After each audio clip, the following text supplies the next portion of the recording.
네, 샬롬 만나서 반갑습니다. 오늘도 이렇게 영상으로 예배를 드리려고 합니다. 기도하고 사도신경으로 예배를 시작하도록 하겠습니다. 사랑이 많으신 하나님 감사합니다. 이렇게 영상을 통하여 하나님을 만나고자 합니다.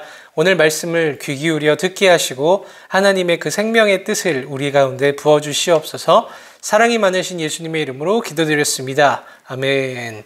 네, 우리 사도신경으로 믿음을 고백하도록 하겠습니다. 나는 전능하신 아버지 하나님 천지의 창조주를 믿습니다. 나는 그의 유일하신 아들 우리 주 예수 그리스도를 믿습니다. 그는 성령으로 잉태되어 동정녀 마리에게서 나시고 본디오 빌라도에게 고난을 받아 십자가에 못 박혀 죽으시고 장사된 지 사흘 만에 죽은 자 가운데서 다시 살아나셨으며 하늘에 오르시어 전능하신 아버지 하나님 우편에 앉아 계시다가 거기로부터 살아있는 자와 죽은 자를 심판하러 오십니다.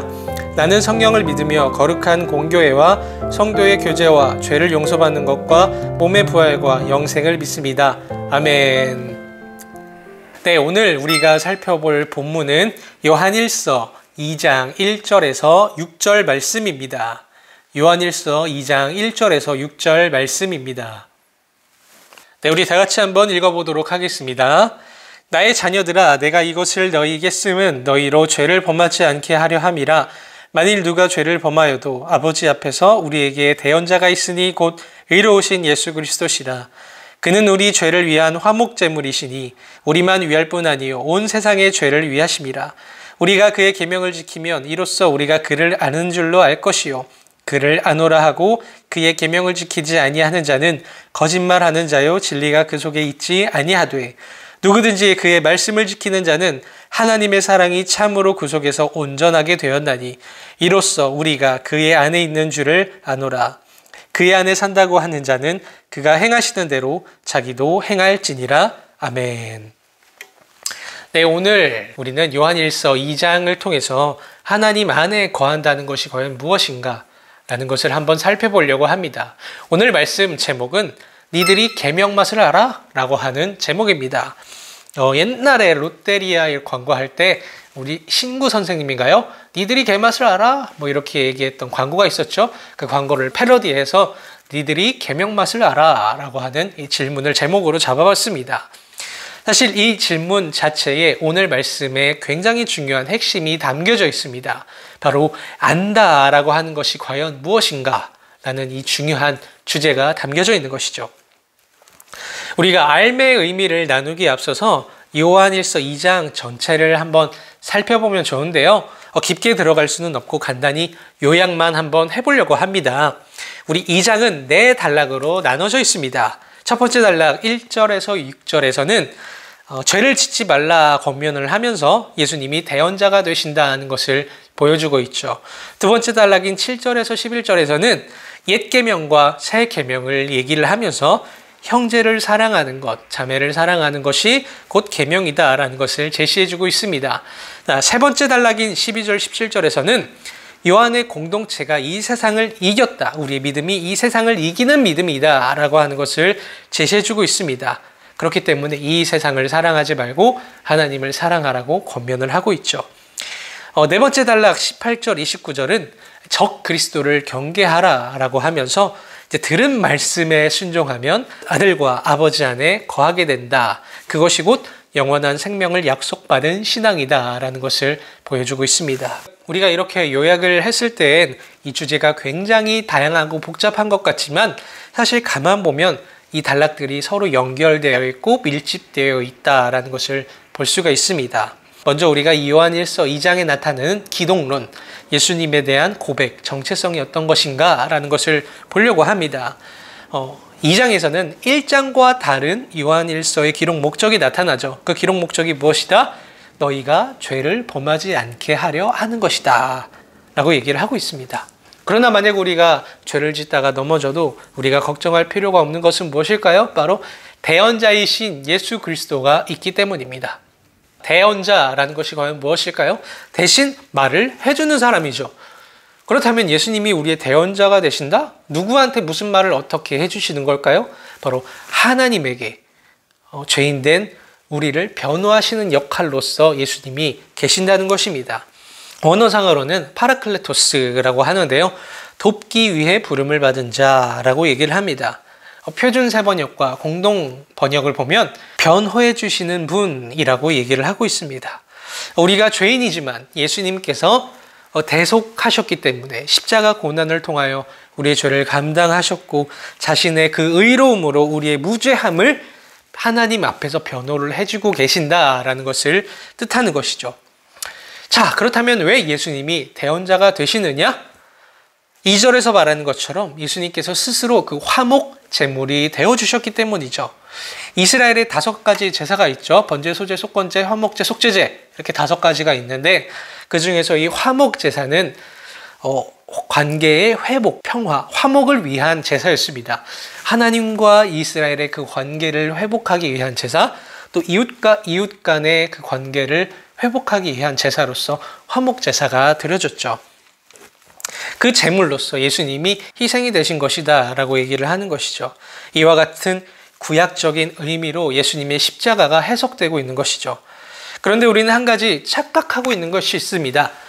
이 구원과 용서가 이미 믿는 자들만을 위한 것이다 라고 착각을 하는 것이죠. 그래서 쉽게 이원론에 빠지게 됩니다. 세상은 무조건 악하고 세상 사람들은 다 마귀 새끼고 악마고 이 세상은 지옥의 세계다 이렇게 얘기를 하면서 그리스도인들끼리만 모이려 하고 교회에만 모이려고 하는 이런 모습들이 있는 것이죠. 물론 주의 집에서의 하루가 이 세상에서의 첫날보다 좋사오니 하는 믿음의 고백이 우리에게는 있지만 지금 요한은 예수님의 그 대속 사역, 십자가 사역의 범위가 이 세상이라는 것을 보여주고 있잖아요. 요한복음 3장 16절에서도 똑같이 얘기를 하죠. 하나님이 이 세상을 사랑하사 독생자를 주셨으니 라고 얘기를 하고 있는 거예요. 정리하면 이 요한일서의 기독론은 여전히 우리와 그 하나님 사이에서 예수님께서 그 중보자로서 역할을 하고 계신다라고 얘기를 하고 있습니다. 요한이 이 부분을 굳이 왜 한 번 더 강조를 하냐? 이것은 우리가 저번 주에서 나눈 것처럼 영지주의자들의 신앙 때문이에요. 영지주의자들은 신으로서의 예수 그리스도만 인정을 했기 때문에 이 대속의 교리가 무너지게 되는 것입니다. 영지주의자들은 영적인 지식으로만 구원을 얻을 수 있고 이 몸은 언젠간 이 몸에서의 벗어나는 것이 구원이라고 생각을 했었죠. 그렇기 때문에 함부로 살아도 되고 죄를 마음껏 지어도 된다고 그렇게 착각을 했던 것이죠. 그렇기 때문에 요한은 너희가 죄를 짓지 않게 하려 함이라 라고 하면서 그 영지주의적인 잘못된 신앙, 그 폐단들을 지금 경계할 수 있도록 권면을 하는 것입니다. 그렇기 때문에 우리가 죄를 인정하고 고백하고 오히려 그 죄를 가지고 예수님 앞으로 나아감으로써 하나님과 우리 사이에서 중보자적 역할을 하고 계시는 그 예수님을 붙잡고 용서받고 깨끗게 되고 생명을 누릴 수 있게 되는 그 신앙을 우리가 바라봐야 하는 것이죠. 그렇다면 오늘날에 나타나는 이런 영지주의적인 잘못된 신앙의 모습은 어떤 것이 있을까요? 구원파적인 신앙의 모습이 바로 영지주의와 좀 비슷하다라고 볼 수 있을 것 같아요. 교회도 다니고 주일 성수도 열심히 하고 헌금도 꼬박꼬박 내고 봉사도 열심히 해요.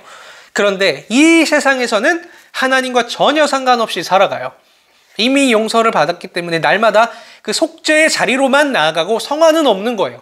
이 세상 속에서는 아주 개차반처럼 개떡같이 살다가 교회에 와서는 성인군자처럼 변해버리는 것이죠. 죄를 지어도 상관이 없어요. 날마다 또 속죄의 자리로 나아가면 되니까 성화가 없는 거예요. 거룩한 삶을 위한 의지가 전혀 없는 것이죠. 이런 모습들이 좀 영지주의적인 가르침과 좀 그 이면에 깔려있는 신학적인 맥락은 다르지만 결과적으로는 비슷한 것이죠. 예수님의 마음으로 이웃을 사랑하지도 않고 운전하다가 열받으면 창문 열어서 막 욕하고 양심을 버린 지는 오래고 권력자의 신앙에 따라서 내 신앙을 이리저리 막 바꿔가죠. 너무나 쉽게 말도 바꾸고 거짓말도 쉽게 내뱉고 남을 속이면서 이익을 얻으려고 하는 그런 모습들이 신앙을 가지면서도 있는다 하면 과연 그 신앙은 그 사람은 예수님을 아는 사람인가? 라고 질문을 할 수밖에 없는 것이죠.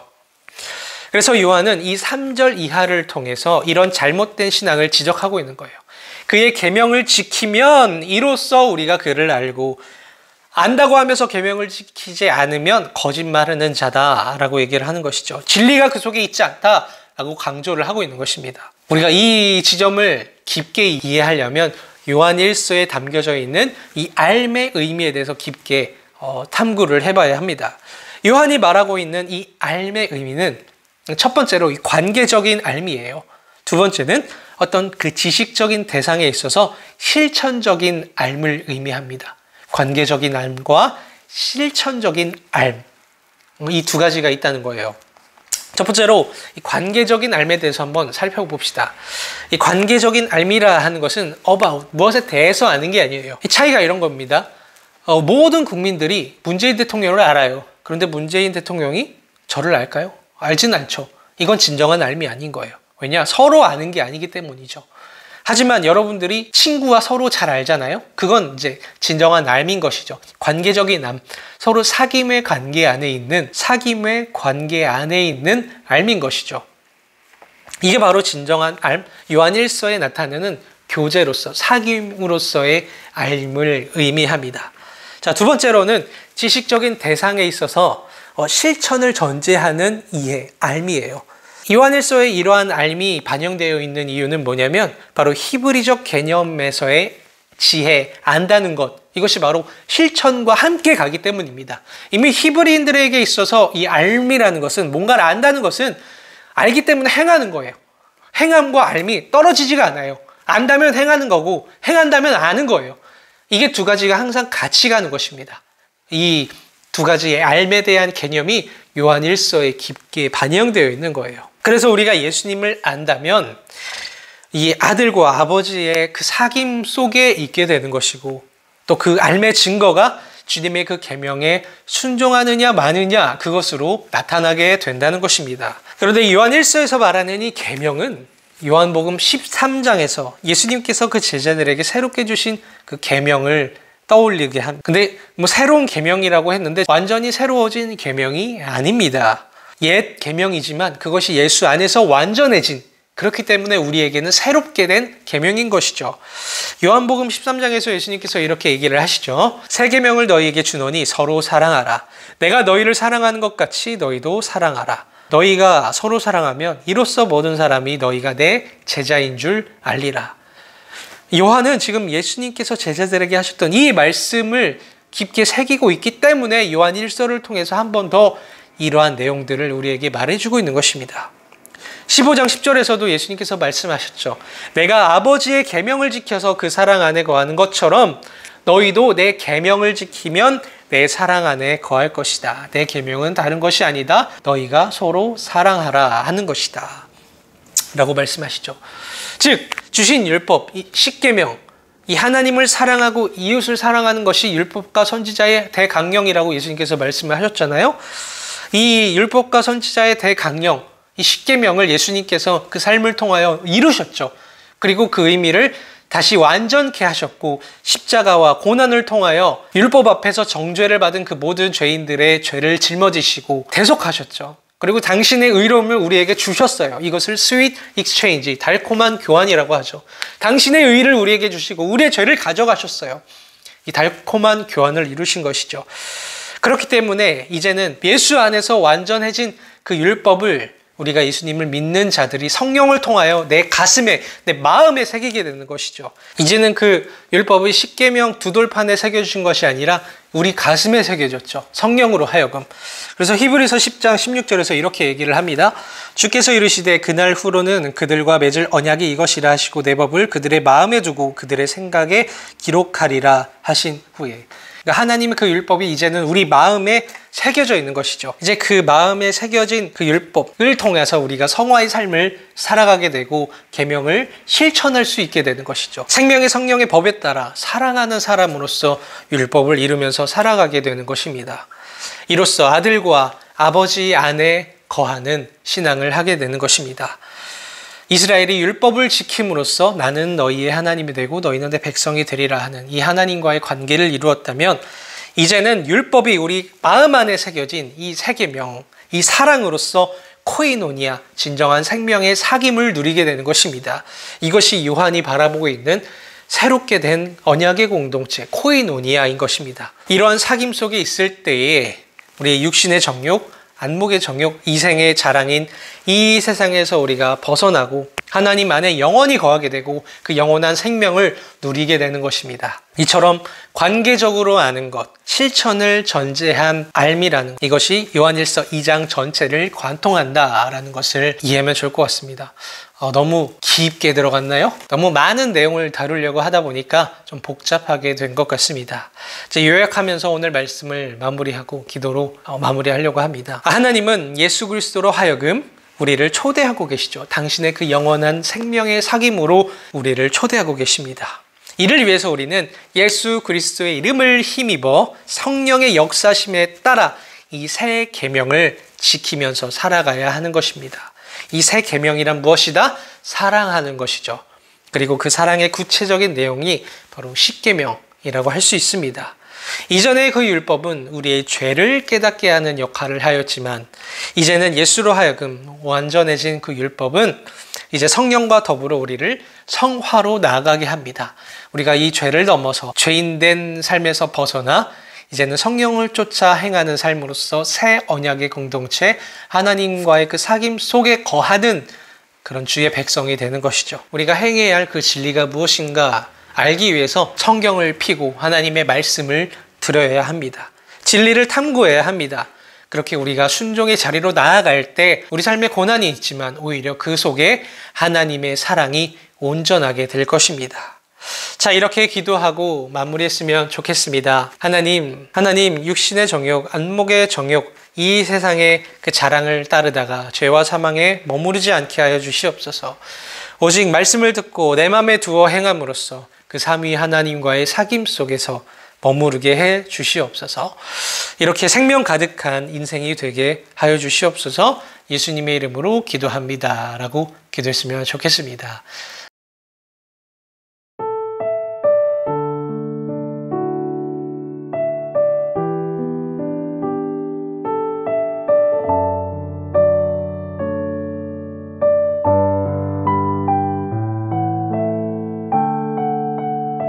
네, 한 주간도 말씀과 동행하며 삼위 하나님과의 그 생명의 교제 가운데 거하는, 그리하여 이 세상을 이기고 하나님 속에서 살아가는 그런 주님과 동행하는 저와 여러분들 되기를 주님의 이름으로 축복합니다.